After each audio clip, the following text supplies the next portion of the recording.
मेरा नाम रूपाली है। जिंदगी के कई साल बड़ी परेशानी से गुजरे। जिस दिन से मेरे पति की मौत हुई उसी दिन से मेरी जिंदगी में परेशानियां आनी शुरू हो गईं। मेरा एक बेटा रोहित और एक बेटी अंजू है। मेरे दोनों बच्चे अभी पढ़ाई कर रहे हैं। पिछले 5 साल पहले मेरे पति की मौत हो गई थी। यह हादसा तब हुआ था जब मेरे पति अपनी फैक्ट्री में काम कर रहे थे। वहां पर अचानक आग लगने की वजह से चारों तरफ हड़कंप मच गया था। कुछ लोग तो भाग दौड़ में घायल हुए, जबकि कुछ लोग भीषण आग लग जाने की वजह से जिंदा नहीं बच सके थे। उनमें मेरे पति भी मौजूद थे। वहां पर मरने वाले लोगों के परिवार वालों को 1 लाख रुपए की सहायता दी गई, जबकि घायलों को फ्री उपचार के साथ साथ 50,000 रुपये की मदद दी गई थी। भला 1 लाख रुपये से आजकल किसका गुजारा हो रहा है? वह 1 लाख रुपये हमारे लगभग 2-3 महीने तक ही चले थे। उसके बाद फिर हमारे घर में परेशानी होने लगी थी। आखिरकार मेरा पति अकेला ही कमाने वाला था। मेरे बच्चे छोटे छोटे थे। मुझे उनकी शिक्षा से लेकर उनकी परवरिश तक की फिक्र थी। मैं अपने बच्चों का भविष्य सुधारना चाहती थी, लेकिन अब मेरे सपने पूरे करने में मेरा साथ देने वाला मेरा पति इस दुनिया से जा चुका था। मुझे हमेशा अपने बच्चों की फिक्र लगी रहती थी। इसलिए जब मेरे पति की मौत को 1 महीना हुआ और हमारे घर की परेशानियां हद से ज्यादा बढ़ गईं, तो मैं नौकरी करने के लिए घर से निकल गई थी। बच्चों को सुबह स्कूल भेज दिया करती थी और उनके लिए शाम तक का खाना भी बनाकर रख जाया करती थी। दोनों भाई बहन एक ही स्कूल में पढ़ते थे, इसलिए दोनों एक दूसरे का सहारा लेकर घर पहुंच जाते थे। मैंने घर में एक मोबाइल छोड़डी हिच दिया था ताकि अपने बच्चों से कांटेक्ट कर सकूं। मैं अपने बच्चों की छुट्टी के टाइम पर उन्हें बार बार कॉल करती रहती थी। जैसे ही मेरे बच्चे घर आते, कॉल रिसीव करते ही मुझे बता दिया करते थे कि वह घर पहुंच गए हैं। मुझे तसल्ली हो जाती थी। मैंने बहुत परेशानी भरा वक्त देखा है, मगर कहते हैं ना कि जब इंसान पर परेशानी आती है तो इंसान हर तरह से उनका सामना करना सीख जाता है। मेरे पेरेंट्स ने मुझे बहुत पढ़ाया लिखाया था। यही वजह थी कि मेरे पति के मरने के बाद मेरी शिक्षा मेरे बहुत काम आई थी। मेरे पति ने हमेशा मेरी हर ख्वाहिश पूरी की थी। हम दोनों मिलकर अपने बच्चों को बहुत अच्छे से पाल रहे थे। हम अपने परिवार में बहुत खुश थे। सब कुछ बिल्कुल ठीक चल रहा था। बस जिंदगी में बदलाव मेरे पति के मरने के बाद ही हुआ, जब घर की सारी जिम्मेदारी मुंह अकेली के कंधों पर आ गई। मैं जिस कंपनी में जॉब करती थी उस कंपनी की मालकिन भी एक औरत थी। उसे देखकर मुझे हिम्मत मिलती थी कि वह भी एक औरत है, फिर भी कितनी कामयाब हो गई। अपना बिजनेस संभाल रही है। मेरी मालकिन बहुत अच्छी औरत थी। उन्होंने हमेशा मेरी ज़रूरत को पूरा किया था। मुझे जब भी इमरजेंसी में पैसों की ज़रूरत होती वह मुझे बेझिझक दे दिया करती थी। मैंने अभी फिलहाल में ही एक स्कूटी खरीदी थी, क्योंकि मुझे ऑफिस आने जाने के लिए बस पकड़नी पड़ती थी और बस के चक्कर में मैं लेट हो जाती थी और मुझे कई बार परेशानियों का भी सामना करना पड़ता था। इसलिए मैंने जैसे तैसे स्कूटी खरीद ली और फिर उसके बाद ऑफिस जाना शुरू कर दिया। अब मैं अपने टाइम से ऑफिस पहुंचने लगी थी। एक दिन मैं लगभग 10 बजे के टाइम पर ऑफिस जा रही थी, जब अचानक एक छोटी बच्ची से मेरी स्कूटी के टक्कर हो गई। मैं बहुत घबरा गई थी। उस समय शायद मैं बहुत जल्दी में थी, इसलिए मैं तेज रफ्तार में गाड़ी चला रही थी। वह बच्ची सड़क पार कर रही थी। मैं उसको देखकर थोड़ा कंफ्यूज हो गई। ये तो अच्छा हुआ कि उस बच्ची को ज्यादा चोट नहीं आई थी, मगर वह मेरी गाड़ी से टक्कर खाकर जमीन पर गिर गई थी। मैंने उसे उठाया। आसपास भीड़ लग गई। लोग मुझे बुरा भला कहने लगे कि गाड़ी वाले लोग सड़क पर पैदल चलने वालों को जमीन का कूड़ा समझते हैं। जब मन किया रौंद कर चले गए, मगर मैं ऐसी नहीं थी। मैंने उस बच्ची से भी माफ़ी मांगी और आसपास खड़े हुए लोगों से भी माफ़ी मांगी थी और फिर उसे एक साइड पर ले गई। वह बच्ची बिल्कुल ठीक थी, बस थोड़ी सी घबराई हुई थी। मैंने दुकान से पानी की बोतल लेकर उसे पानी पिलाया और उससे कहा कि अगर तुम्हें कहीं चोट लगी हो या कोई प्रॉब्लम हो तो प्लीज़ मुझे बताओ, मैं तुम्हें डॉक्टर के पास लेकर चलती हूँ। उसने कहा कि नहीं नहीं आंटी, मुझे कहीं चोट नहीं लगी। इस बच्ची की उम्र लगभग 13 साल थी। मुझे इस बेचारी पर बड़ा तरस आया था, क्योंकि एक भिखारन थी। जब यह पानी पीने के बाद वहां से जाने लगी तो मैंने देखा कि वह आस पास के मौजूद लोगों से पैसे मांग रही थी। मैं जल्दी से उसके करीब गई और मैंने अपने पर्स से निकालकर उसे 500 रुपये दे दिए। शायद 500 रुपये उस गरीब के लिए बहुत बड़ी रकम थी। वह उन पैसों को देखकर बहुत खुश हुई थी और उसने मुझसे कहा कि आज मेरे भाई बहन पेट भरकर खाना खाएंगे। आंटी, आपका बहुत बहुत शुक्रिया। यह कहकर वह बच्ची वहां से चली गई थी। मैं उस बच्ची को तरसती हुई नज़रों से देखती रह गई थी। एक मैं हूँ जो अपने बच्चों का भविष्य सुधारने के लिए नौकरी करती हूँ और अपने बच्चों को अच्छी जिंदगी देने की पूरी पूरी कोशिश करती हूँ, और एक यह बच्ची है जो शायद अपने भाई बहन का पेट भरने के लिए सड़कों पर भीख मांग रही है। इस दुनिया में बहुत से ऐसे मजबूर लोग हैं जो अपना और अपने से जुड़े लोगों का पेट भरने के लिए ना जाने क्या क्या करते हैं। फिर मैं वहां से अपने ऑफिस आ गई थी। अगले दिन मैं फिर से उसी रास्ते से ऑफिस गई, क्योंकि हमेशा ऐसा होता था कि मैं बस से जब भी ऑफिस जाती थी तो बस वाला हमें काफ़ी अलग अलग रास्तों से गुजार कर लेकर जाता था। बस में बैठे बैठे हमें रास्तों का ज़्यादा पता ही नहीं चल पाता था, लेकिन जब से मैं स्कूटी पर अपने ऑफिस जाने लगी थी तब से मुझे सारे शॉर्टकट वाले रास्तों के बारे में पता चल गया था। इसलिए इन रास्तों पर मैं इन्हीं दिनों आ रही थी। उस दिन मैंने देखा कि वह लड़की सड़क के किनारे खड़ी हुई आने जाने वाले लोगों से भीख मांग रही थी और लोग उसे दुत्कार रहे थे। यह सब देखकर मुझे बड़ा अफसोस हुआ। मुझे लेट हो रहा था, इसलिए मैंने उससे कोई बात नहीं की, मगर मैंने सोचा था कि मैं ज़रूर इससे बात करूंगी और इसे मना करूंगी कि यह भीख ना मांगा करें। उस समय तो मैं अपने ऑफिस के लिए निकल गई थी। रात के टाइम पर भी मैं इस बच्ची की वजह से उसी रास्ते से वापस आ रही थी, मगर मुझे कहीं पर वह नज़र नहीं आई। शायद रात को वह घर से न निकलती हो। अगले दिन वह बच्ची मुझे फिर से मिल गई थी। अब की बार मेरे पास लगभग आधा घंटा था। मैं इस लड़की से आराम से बात कर सकती थी क्योंकि मैं आधा घंटे पहले घर से निकली थी। मैंने इसको एक साइड पर रोककर थोड़े से पैसे दिए और कहा कि बेटा, तुम भी क्यों मांगती हो? तो वह कहने लगी कि आंटी, मेरी माँ बहुत बीमार है। हम 3 भाई बहन हैं। पिता इस दुनिया में है नहीं, घर में कुछ खाने के लिए भी नहीं है। छोटे भाई को बहुत भूख लगती है, वह तड़प तड़प कर रोता है। माँ बीमार बिस्तर पर पड़ी रहती है। उसे ना तो कुछ सुनाई देता है और ना ही वह कुछ बोल पाती है। लोग कहते हैं कि तुम्हारी माँ कुछ दिन की मेहमान है, मगर मैं भीख मांगकर डॉक्टर से अपनी माँ के लिए दवाई ले जाती हूँ और भाई बहन के लिए कुछ खाना भी ले जाती हूँ। इसी तरह हमारा गुजारा चलता है। उस बच्चे की कहानी सुनकर मेरी आंखों में आंसू आ गए थे। मजबूरी इंसान को क्या क्या करने पर उतार देती है, यह वाक्य मुझे इस बच्ची को देखकर याद आया था। उसने मेरे आगे हाथ फैलाया और कहने लगी कि आंटी, आप मुझे कुछ पैसे नहीं दोगी? मैंने उससे कहा कि नहीं, मैं तुम्हें पैसे नहीं दूंगी, बल्कि मैं तुम्हें पैसे कमाने का एक नया सिस्टम सिखाऊंगी। मैं उसका हाथ पकड़कर पास में ही एक फूलों की दुकान थी, वहां पर ले गई। वहां जाने के बाद मैंने उसके लिए 500 के गुलाब खरीदे और उससे कहा कि अब तुम इन्हें बेचकर पैसे कमाओ। गुलाब की एक टहनी लगभग 50 रुपये की है। तुम इस एक टहनी को 60 या 70 रुपये में बेचना, तुम्हारे सारे गुलाब बिक जाएंगे। उसके बाद तुम इतने ही पैसों में फिर से गुलाब खरीद लेना और फिर से उन्हें 60 या 70 रुपये में बेचना। 70 में बेचना। तुम्हें जितना भी प्रॉफिट होगा वह सारे पैसे तुम्हारे होंगे। इस तरह तुम्हें लोगों के आगे भीख भी नहीं मांगनी पड़ेगी। इस तरह तुम अपनी मेहनत से कमाऊंगी और लोग तुम्हारे फूल भी ज़रूर खरीदेंगे, क्योंकि गुलाब तो हर किसी को पसंद होता है। मेरी बात सुनकर वह बहुत खुश हुई थी। उसने मेरा शुक्रिया अदा किया और फिर वह मेरे कहने के मुताबिक लोगों को फूल बेचने लगी थी। मैंने देखा था कि लोग उसके फूल बड़े शौक से खरीद रहे थे। वह छोटी मासूम सी बच्ची थी। लोगों को उस पर तरस आ रहा था। फूल भी ताज़ा और खूबसूरत थे, इसलिए सब उनको पसंद कर रहे थे। मैं अपनी गाड़ी में बैठकर ऑफिस के लिए निकल गई थी। ऑफिस पहुंची तो आज मैडम ऑफिस आई हुई थी। कहने लगी कि ऐसा लगता है तुम आज लेट हो गई हो। मैंने कहा कि जी मैडम, रास्ते में मुझे एक बच्ची मिल गई थी, उसकी हेल्प करने के लिए रुक गई थी। उन्होंने कहा, अरे वाह, तुम लोगों की हेल्प भी करती हो। मैंने कहा कि जी, जिस पर मुझे तरस आ जाता है मैं उसकी हेल्प कर देती हूँ। उन्होंने कहा कि कभी हमारी भी हेल्प कर दो। मैंने कहा, बताइए मैडम, आपको मेरी किस हेल्प की ज़रूरत है? मुझसे जितना हो सकेगा मैं आपके लिए करूँगी।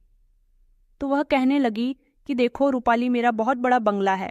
मुझे अपने बंगले में काम करने के लिए नौकरानियों की ज़रूरत है। तुम्हारी नज़र में कोई अच्छी नौकरानी हो तो मुझे बताना।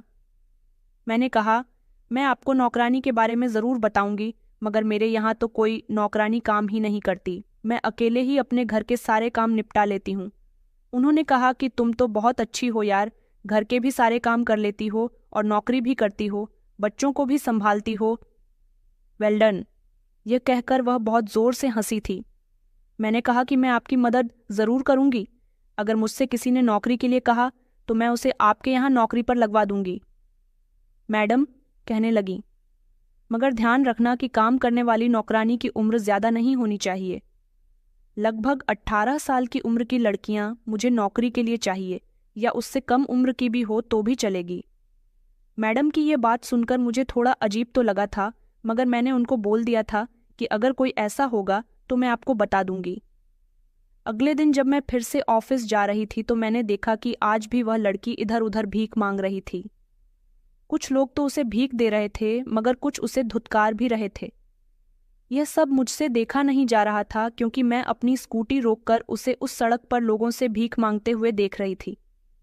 मैं अपनी स्कूटी से उतरकर झट से उसके करीब गई। मैंने उससे कहा, यह तुम क्या कर रही हो? कल मैंने तुम्हें फूल खरीद कर दिए थे ना, तुमने वो सारे बेचकर दोबारा से आज अपना वही काम स्टार्ट क्यों नहीं किया? मेरी बात सुनकर वह कहने लगी कि आंटी, वो सारे पैसे तो हमारे घर का मकान मालिक मुझसे ले गया। दरअसल हम लोग किराए पर रहते हैं, उनका किराया काफ़ी चढ़ गया था।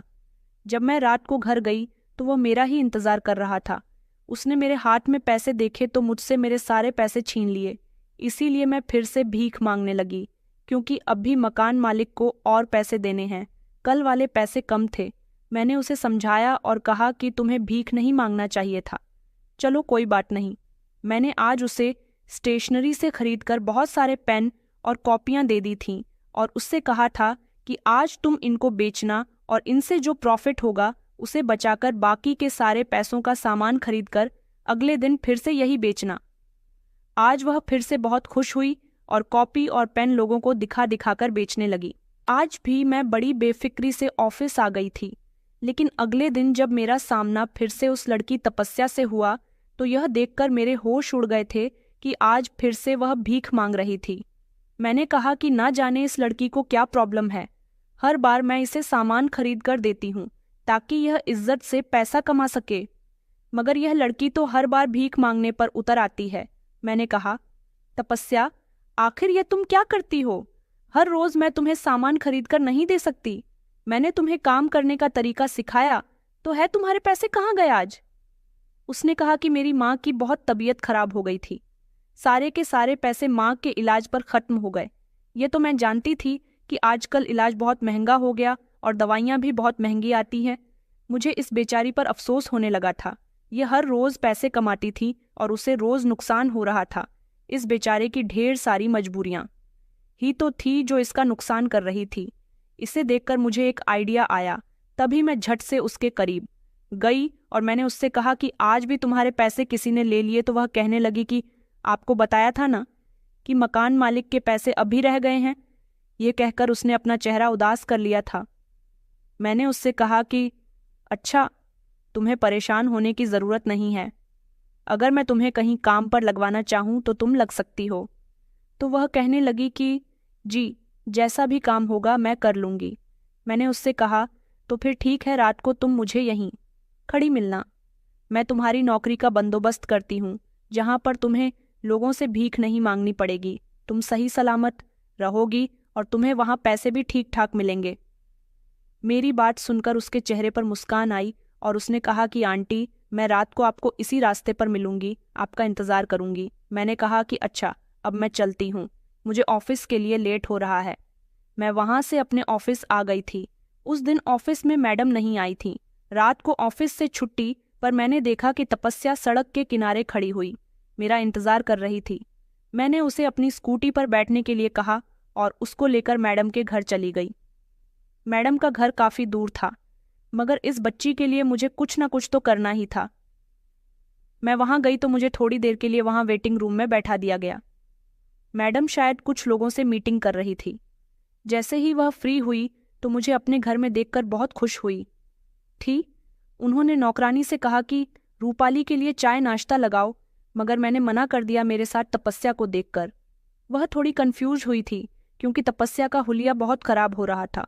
उन्होंने मुझसे कहा, क्या हुआ रूपाली, बताओ, क्या परेशानी है? मैंने उनको बताया कि आपने मुझसे कहा था ना कि आपको अपने घर के कामों के लिए नौकरानी की ज़रूरत है। मैं जवान नौकरानी तो नहीं ला सकी, क्योंकि मैं बस इस बच्ची को ही जानती हूँ। इस बच्ची को मैंने सड़क पर भीख मांगते हुए देखा तो मुझे अच्छा नहीं लगा। मैंने सोचा कि भीख मांगने से बेहतर है कि अपने हाथों से मेहनत करके खाए, ताकि इसे लोगों की बातें न सुननी पड़े। आप इसे जो काम बोलोगी ये वह कर लेगी। ये बहुत गरीब है, इसे पैसों की बहुत ज़रूरत है, और इसकी माँ भी बीमार है और भाई बहन छोटे छोटे हैं। पिता इस दुनिया में नहीं है। मेरी पूरी बात सुनने के बाद मैडम को काफ़ी अफसोस हुआ था। उन्होंने कहा कि अब तुम्हें इसकी फिक्र करने की कोई ज़रूरत नहीं है। मैं इसे अच्छे खासे पैसे दे दिया करूँगी, जिससे इसकी सारी परेशानियां दूर हो जाएंगी। ये लड़की हमारे यहाँ नौकरी पर लग जाएगी। सुबह से शाम तक यह हमारे घर पर नौकरी कर लिया करेगी। नौकरानी इसे सारा काम समझा देगी। मैं यह सुनकर खुश हो गई थी। मैंने कहा कि आपका बहुत बहुत शुक्रिया मैडम। उन्होंने मुझसे इस लड़की के बारे में पूछा तो मैंने कहा कि यह मुझे सड़क पर भीख मांगते हुए मिली थी, तो मुझे इस पर तरस आ गया। उन्होंने कहा था, तो ठीक है, ये तुम्हारी अपनी नहीं है। इस हिसाब से तुम यहाँ कभी उससे मिलने या बातचीत करने के लिए दोबारा नहीं आओगी। इसे तुमसे मिलना होगा तो ये खुद तुमसे मिलने के लिए चली जाएगी। मैंने कहा, मगर मैडम, ऐसा क्यों? तो वह कहने लगी कि मुझे काम के समय मिलने आने जाने वाले लोग बिल्कुल भी पसंद नहीं है, और फिर काम करने वाली लड़कियां जब अपने अपनों से मिलती हैं तो उनका काम से ध्यान भटकने लगता है। मुझे ये बड़ा अजीब लगा था कि अगर कोई अपना किसी करीबी को यहाँ नौकरी पर लगा दे और उसका उससे मिलने का मन करे, तो मैडम ने उससे मिलने के लिए साफ इनकार कर दिया था। फिर मैंने सोचा कि जैसा मैडम कहती है मुझे वैसा ही करना चाहिए। कहीं ऐसा ना हो कि मेरी वजह से तपस्या को यहाँ काम करने में कोई परेशानी हो। मैंने मैडम की बात मान ली थी और उन्हें कहा था कि आप इसका बहुत ख्याल रखिएगा। मैडम कहने लगी कि तुम बेफिक्र रहो, इसका यहाँ पर बहुत ख्याल रखा जाएगा। मैं तपस्या को उसी रास्ते पर छोड़कर वापस अपने घर आ गई थी, क्योंकि मुझे अपने बच्चों की चिंता हो रही थी। मैं घर आई तो मेरे बच्चे पढ़ाई कर रहे थे। मैंने उनको खाना दिया। घर के अंदर आते ही अपने बच्चों को देखकर मुझे एक अजीब सा सुकून आ जाता था, और वह भी मुझसे लिपटकर बहुत प्यार करते थे। धीरे धीरे मेरा बेटा बड़ा हो रहा था। मुझे उसे देखकर खुशी होती थी कि आने वाले समय में यह मेरा सहारा बनेगा। अगले दिन जब मैं ऑफिस गई तो मैंने देखा कि मुझे पूरे रास्ते कहीं पर भी तपस्या दिखाई नहीं दी थी, क्योंकि उसने मैडम के यहाँ नौकरी करना शुरू कर दिया होगा। मुझे तपस्या को नौकरी पर लगवाना अच्छा तो नहीं लग रहा था, लेकिन नौकरी करना उसके लिए भीख मांगने से तो लाख गुना बेहतर था। कई दिन हो गए थे मैं तपस्या से नहीं मिली थी। कभी कभी मेरे दिल में ख्याल भी आता कि मैं उससे मिलने के लिए चली जाऊं, एक नज़र उसे देख लूं। क्या वह वहां पर नौकरी कर भी रही है या छोड़कर कहीं और चली गई? मगर मैडम की कही बात मुझे याद आ जाती थी कि तुम अब इससे मिलने दोबारा यहाँ पर नहीं आओगी। यही सोचकर मैं तपस्या से मिलने वाली बात को अपने दिल से निकाल दिया करती थी। मुझे तो उसका घर भी नहीं पता था। अगर पता होता तो मैं ज़रूर उसके घर चली जाती कि वह ना जाने किस हाल में है। तपस्या को मैडम के यहाँ नौकरी करते हुए काफ़ी दिन गुजर गए थे। अगर मैं मैडम से तपस्या के हाल चाल पूछते तो वह भी काफ़ी दिनों से ऑफिस नहीं आ रही थी। उनके सारे काम उनका मैनेजर ही संभालता था। हर रोज़ मेरी नज़र रास्ते में इधर उधर तपस्या को तलाश करती थी। मैं मन ही मन सोचती थी कि किसी दिन मुझे तपस्या मिल जाए और मैं उससे पूछूं कि वह किस हाल में है। एक दिन दोपहर का समय था, जब मेरे ऑफिस की छुट्टी थी और मैं अपने बच्चों को लेकर बाजार जा रही थी। जब अचानक मेरी नज़र तपस्या पर पड़ी तो मैं उसे देखकर दंग रह गई। मुझे तो अपनी आंखों पर विश्वास ही नहीं हो रहा था। मैंने दूर से ही तपस्या को आवाज़ लगाई तो वह दौड़ती हुई मेरे करीब आई थी। मुझे देखकर बहुत खुश हो रही थी। मैं उसे बड़ी अजीब नज़रों से देख रही थी, क्योंकि पहले तो उसका हुलिया इधर उधर भटकने की वजह से खराब रहता था, मगर अब उसका हुलिया कुछ अजीब सा हो रहा था। उसने सलवार कमीज पहना हुआ था। कपड़े तो अच्छे थे, मगर उसके कपड़े पहनने का ढंग बिल्कुल भी ठीक नहीं था। उसकी कमीज का गला बाजू तक आ रहा था। उसने गले में हार और कानों में ईयररिंग पहने हुए थे, जबकि बाल खुले हुए एक साइड पर पड़े थे और कानों के पास गुलाब के फूल लगे हुए थे। यहाँ तक कि उस छोटी बच्ची के चेहरे पर हैवी मेकअप भी हो रखा था। मैंने चौंक कर तपस्या से पूछा कि तुमने अपनी क्या हालत बनाई हुई है। आज से पहले तो मैंने तुम्हें कभी ऐसी हालत में नहीं देखा। वह कहने लगी कि आंटी, यह सब मुझे मालकिन ने करने के लिए कहा है। मैंने कहा कि अच्छा यह बताओ, वहां तुम क्या काम करती हो? तुम वहां रोज नौकरी पर तो जा रही हो ना? तो वह कहने लगी कि हाँ हाँ, मैं वहां रोज जाती हूँ। वहां मुझे कोई मेहनत का काम करना ही नहीं पड़ता। मालकिन बस मुझे तैयार करके रात को एक बहुत अच्छी जगह ले जाती है। वह जगह बहुत अच्छी होती है। वहां पर गाने बज रहे होते हैं, लोग डांस करते हैं। हमारा तो बस इतना काम होता है कि हम ट्रे में शरबत का गिलास रखने के बाद कुछ आदमी होते हैं, उन्हें सर्व करना होता है और वह आदमी हमसे खुश होकर हमें ढेर सारे पैसे दे जाते हैं। मालकिन कहती है कि तू हमेशा इसी तरह के कपड़े पहनाकर, इसमें तू अच्छी लगती है, और वह मुझे हैवी मेकअप करने के लिए भी बोलती है। यह कहकर वह खूब खुश हो रही थी। कह रही थी कि जब रात को मैं घर आती हूँ तो मालकिन मुझे बहुत सारे पैसे देती हैं, और जो आदमी हमें पैसे देते हैं वह सारे पैसे मालकिन खुद रख लेती हैं। मैंने तपस्या से कहा, तुम वह काम करके खुश तो हो ना, या फिर तुम्हें वहां ज्यादा काम करना पड़ता है? अगर कोई ऐसी बात है तो मुझे बताओ, मैं तुम्हारी नौकरी का कहीं और बंदोबस्त करवा देती हूँ। वह कहने लगी कि नहीं नहीं आंटी, मैं तो इस काम से बहुत खुश हूँ। वहां तो मुझे डांस भी करना पड़ता है, और फिर अमीर अमीर आदमी खूब सारे पैसे देकर जाते हैं। मुझे तो बहुत मजा आता है ये काम करने में, और इनमें से जो काम मुझे नहीं आते वह सारे ही काम मुझे वहां पर मौजूद लड़कियां सिखा रही हैं। डांस किस तरह से करना है, आदमियों से बात किस तरह करनी है, वगैरह वगैरह। उसकी सारी बातें सुनकर तो मेरे पैरों तले से जमीन निकल गई थी। मुझे ऐसा लग रहा था जैसे मुझसे कोई बहुत बड़ी गलती हो गई। अच्छा हुआ कि मुझे जल्दी ही तपस्या मिल गई और उसने यह सब कुछ मुझे बता दिया। मैंने सोचा कि मैं तपस्या को अब दोबारा मालकिन के पास नहीं भेजूंगी। न जाने मालकिन उससे किस तरह का काम करवा रही है। मैं उसे लेकर अपने घर आ गई थी। मैंने कहा कि अब तुम मेरे घर नौकरानी बनकर रहोगी। उसे देखकर मेरे बच्चे भी हैरान रह गए थे। वह उनकी उम्र की ही तो थी, फिर वह घर के काम कैसे कर सकती थी? वैसे तो मुझे नौकरानी की कोई ज़रूरत नहीं थी। मैंने उसे अपने घर नौकरी के लिए इसीलिए रखा था क्योंकि मैं जानती थी कि यह समाज बहुत खतरनाक है। इस समाज के लोग नोच नोच कर इस बच्ची को खा जाएंगे और वह खुद को बचाने के लिए कुछ भी नहीं कर पाएगी। अब तपस्या हर रोज सुबह के टाइम पर मेरे घर आ जाती थी और मेरे घर के कामकाज देखा करती थी। उससे जितना हो पाता वह उतने काम कर लिया करती थी। बाकी के सारे काम मैं खुद ही करती थी। मेरे बच्चों को भी एक दोस्त मिल गई थी। वैसे तो मुझे तपस्या पर पूरा भरोसा था, लेकिन फिर भी मैं उससे सावधान रहती थी। अलमारी में लॉक लगाकर रखती और उनकी चाबियां अपने पास रखती थीं। शाम को जब मैं ऑफिस से घर आती तो तपस्या और मेरे बच्चे मिलकर मेरा इंतजार कर रहे होते थे। घर आने के बाद मैं तपस्या को उसके पैसे दे देती और फिर वह अपने घर चली जाती थी। इसी तरह कई दिन गुजर गए थे। मैं तो ज्यादातर ऑफिस में होती थी। तपस्या से ज्यादातर सामना मेरे बच्चों का ही होता था। एक दिन मेरे बेटे ने मुझे एक ऐसी बात बताई जिसे सुनकर मैं चौंक गई थी। मेरा बेटा भी इतना बड़ा नहीं हुआ था कि उसकी नज़र लड़कियों पर रहती, मगर उसने मुझे जो बात बताई थी उस हिसाब से मुझे अपने घर का माहौल बिगड़ता हुआ नजर आ रहा था। मेरे बेटे ने मुझे तपस्या के जाने के बाद कहा कि मम्मी, जिस दिन से तपस्या हमारे घर में आई है मेरे साथ बड़ी ही अजीब अजीब हरकतें करती हैं। वह बहुत अच्छी है। मैं जानता हूँ कि आप उसकी मदद कर रही हो, मगर उसके इरादे मुझे कुछ ठीक नहीं लगते। मैंने अपने बेटे से कहा कि आखिर तुम कहना क्या चाहते हो?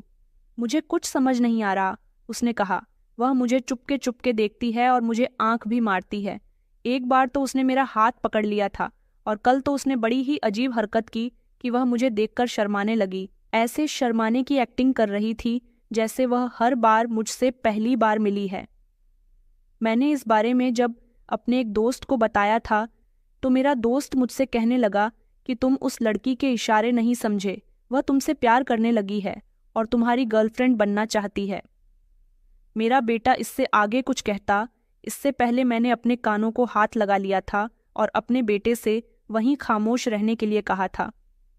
मेरा बेटा भी इतना बड़ा भी नहीं हुआ था कि वह इन सारी बातों को समझता, मगर जो तपस्या उसके साथ कर रही थी वह बिल्कुल भी ठीक नहीं था। तपस्या की भी तो बहुत कम उम्र थी और इतनी कम उम्र की बच्ची आखिरकार ऐसी हरकतें कैसे कर सकती है? मैंने अपने बेटे को समझाया था कि तपस्या तुम्हारी बहनों की तरह है। वह अगर आगे से तुम्हारे साथ ऐसी कोई हरकत करें तो तुम उसे प्यार से समझाना, बताना उसको कि शरीफ लड़कियां ऐसा नहीं करती। तुम मुझे अपना भाई समझा करो। मेरा बेटा बहुत समझदार था, इसलिए उसके दिमाग पर मेरी बात अच्छे तरीके से बैठ गई थी। अब मुझे समझ आया कि तपस्या की ऐसी हालत का जिम्मेदार कौन है।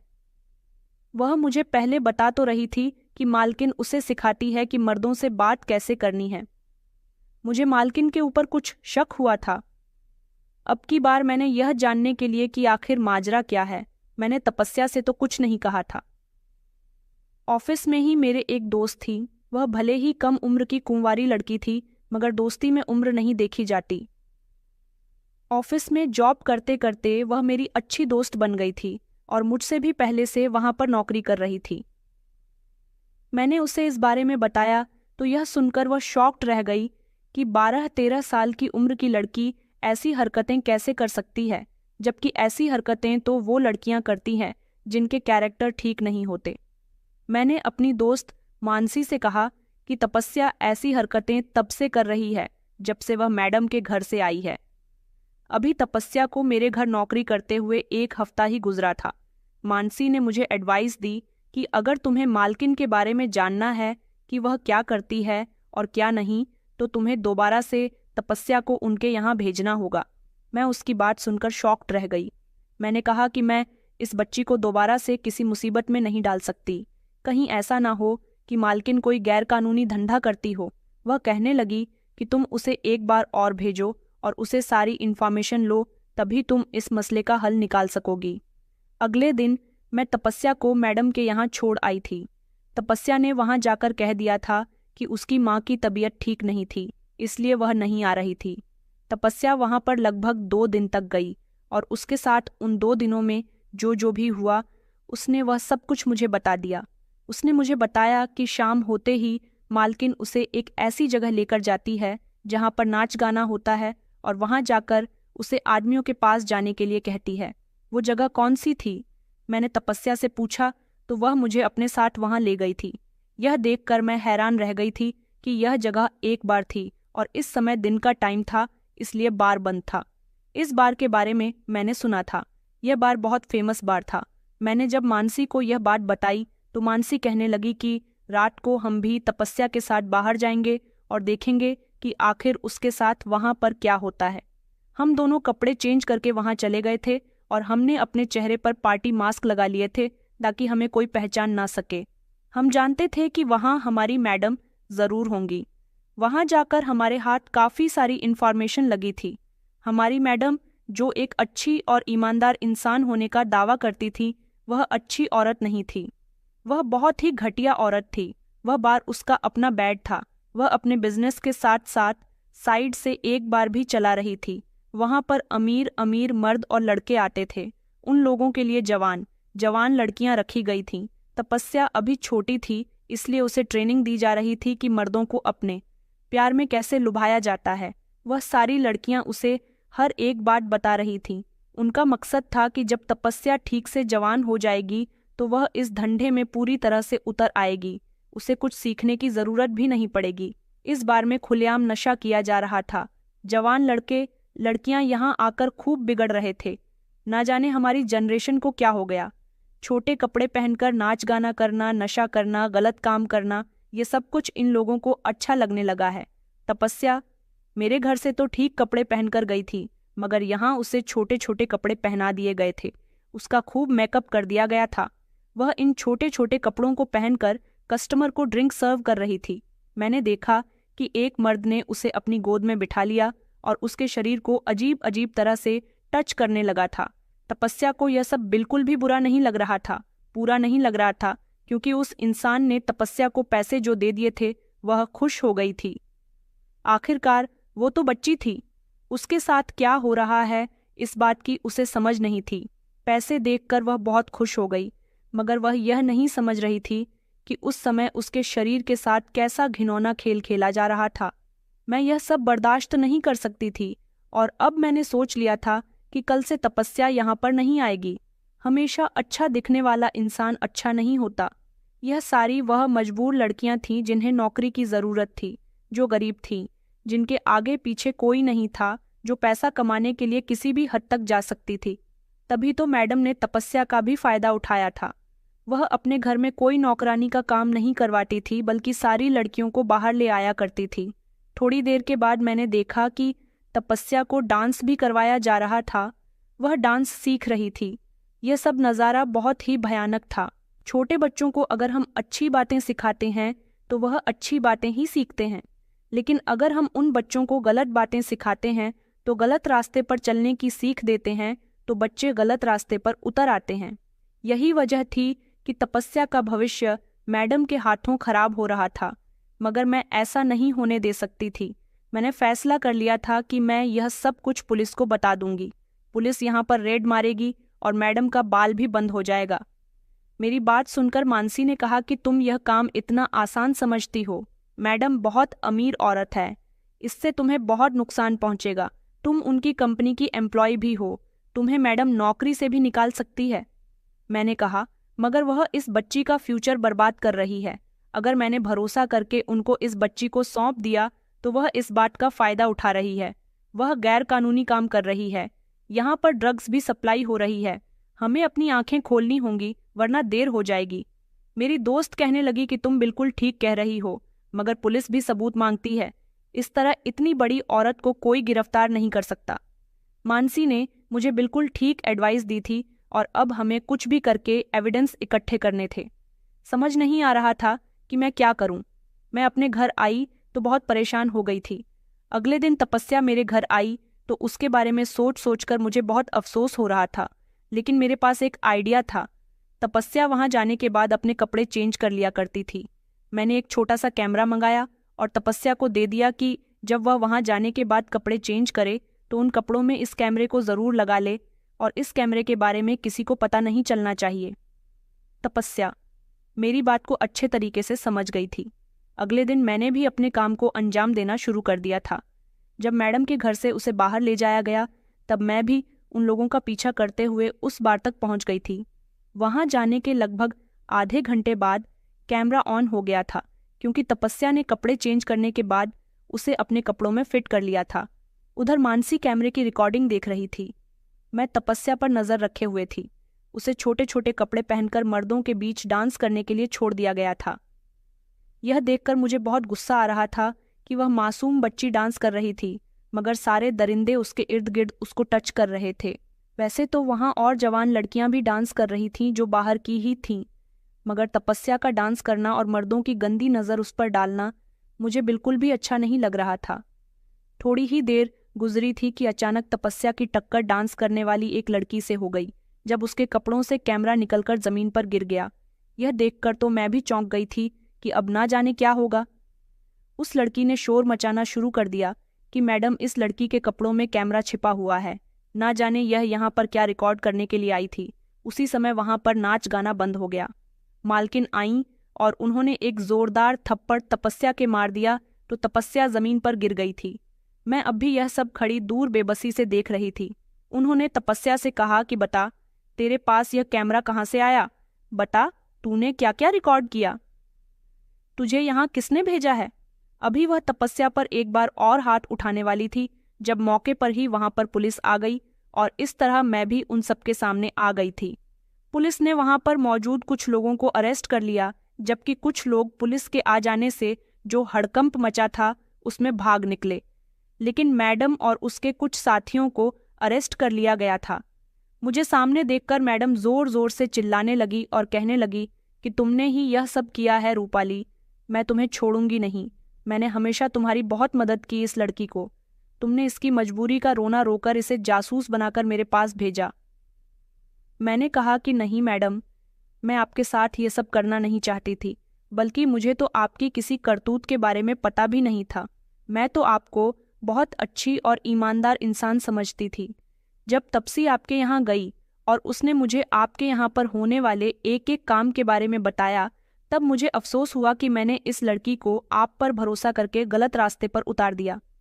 आप इस बच्ची का भविष्य बिगाड़ रही हैं, जबकि यहाँ पर आपका खुफिया वार चल रहा है। यह फेमस बार आपका है और इस बार के अंदर आप मर्दों के आगे लड़कियों को डाल देती हैं और उनसे पैसे कमाती हैं।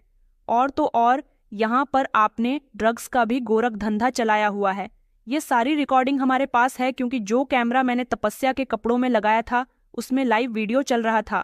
आज यहाँ इस बार में जो भी हुआ वह सब पुलिस इस कैमरे के जरिए देख रही है। हम पुलिस वालों को सब कुछ बता चुके थे। उस कैमरे को हमने मानसी के मोबाइल से कनेक्ट कर दिया था और मैं यहाँ तपस्या के साथ चली आई थी। पुलिस वाले सब कुछ देख रहे थे। उन लोगों ने यहाँ आने में देर नहीं की क्योंकि उन लोगों की गाड़ी बाट से थोड़ी दूरी पर ही खड़ी हुई थी और उनके साथ मानसी भी मौजूद थी। इस तरह पूरे सबूत के साथ मैडम को अरेस्ट कर लिया गया था। पूरे शहर में उनकी बहुत बदनामी हुई थी। जितना नाम और पैसा वह अब तक कमा चुकी थी, इस हादसे के बाद वह पूरी तरह से बर्बाद हो गई। वह लड़कियों की जिंदगियां तो बर्बाद कर ही रही थीं, लेकिन अब वह बच्चों की जिंदगी बर्बाद करने पर भी उतर आई थी। मगर अच्छा यह हुआ था कि उन्होंने तपस्या को अभी तक किसी मर्द के हाथों बर्बाद नहीं होने दिया था। वह उसे आगे के लिए ट्रेंड कर रही थी कि आगे चलकर वह उन्हें ज्यादा पैसा कमा कर देगी, मगर मैंने ऐसा नहीं होने दिया। मेरी और मेरी दोस्त की इस बहादुरी से पुलिस वालों ने हमारा बहुत शुक्रिया अदा किया था और हमारी बहुत तारीफ की थी। आखिरकार मेरी वजह से यह सब पॉसिबल हो सका था। तपस्या को मैंने अपनी बेटी बनाकर रखा। मैं उसके साथ उसकी मम्मी के पास गई। मैंने देखा कि उसकी मम्मी की हालत बहुत खराब थी, तभी तो वह अपनी माँ के लिए इतनी परेशान रहती थी और जितने पैसे उसके पास होते वह सारे ही पैसे अपनी माँ के इलाज पर लगा देती। ठीक वक्त पर मैंने तपस्या को बचा लिया था, वरना धंधे करने वाली लड़कियों में एक लड़की तपस्या भी होती। मैंने उसकी माँ का इलाज करवाया। मेरे पास इतने पैसे तो नहीं थे और अब मेरी नौकरी भी हाथ से जा चुकी थी, मगर ऊपर वाले ने मेरा पूरा साथ दिया क्योंकि मेरी नीयत साफ थी। मुझे दूसरी कंपनी में नौकरी मिल गई और वहाँ सब मेरी बहादुरी के चर्चे सबके सामने आए, तो वहाँ से मुझे फाइनेंशियली मदद भी मिली थी। जिन पैसों से मैंने तपस्या की मम्मी का इलाज करवाया था, तपस्या को अपने घर में बेटी बनाकर रखा था और तपस्या के छोटे भाई बहन को भी अच्छे स्कूल में एडमिशन करवाया था। कहते हैं ना कि जब आपकी नीयत सीधी हो तो भगवान भी आपका साथ देता है। मैंने हमेशा ही तपस्या और उसकी फैमिली का अच्छा चाहा था। ऊपर वाले ने भी मेरा पूरा साथ दिया। आज इस बात को कई साल गुजर गए। तपस्या पढ़ लिखकर अब नौकरी कर रही है। उसके छोटे भाई बहन की जिम्मेदारी भी मैंने उठा ली। मेरा बेटा तपस्या को अपनी बहन मानता है और वह भी जवान हो चुका है। वह भी अच्छी पोस्ट पर नौकरी कर रहा है और मैं भी नौकरी करती हूँ। ऊपर वाले की कृपा से हमारे पास किसी चीज़ की कोई कमी नहीं है। हमेशा दूसरे लोगों के लिए अपनी नीयत सीधी रखें। कोई भी काम मुश्किल नहीं होता। अगर आपकी नीयत ठीक है तो आपका साथ दुनिया क्या भगवान भी देने के लिए तैयार है।